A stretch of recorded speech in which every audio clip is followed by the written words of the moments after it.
Hey guys, welcome to another MSM video. In this video, I'm just going to take a few minutes here to give a bit of a recap on the weekend's racing activities, let you know how I did. First of all, I want to just make a disclaimer. I've got construction going on the road right outside my house, so there's a ton of ambient noise from that. And one of my cats is also deciding to be very vocal today. So I apologize in advance for the questionable audio, but let's talk about the race weekend. I had a lot of fun. Again, hats off to the Gen X crew. They put on a great event.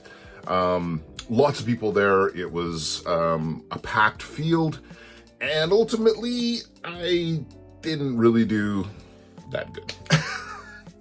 Yeah, it's okay.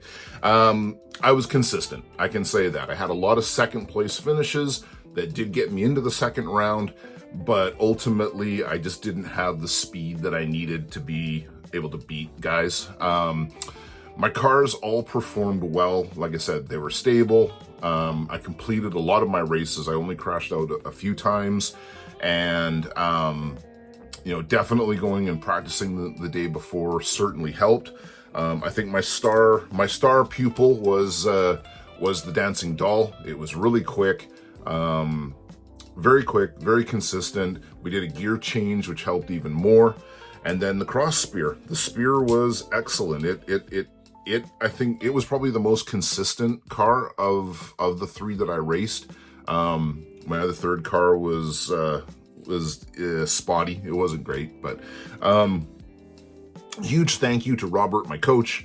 Thank you to Jonas and Nico and all the guys. I wasn't able to film. It was very frenetic. We were going really fast paced, and it was almost like hot lapping. It was enough just to try and get batteries charged and swapped. It was going that fast. So I couldn't get you guys any footage, but I just wanted to jump onto the internet and let you guys know that we had a fun day. Learned some more things.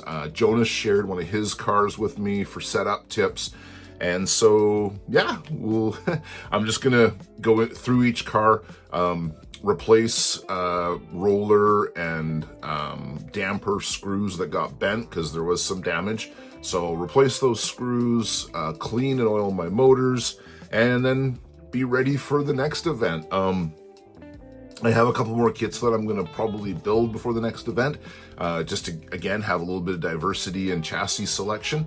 And yeah, we'll see how it goes. So like I said, not the result I wanted, but the result I needed, which was having increased stability, being able to go round after round and not crashing out every race, finishing a lot of the races that I ran.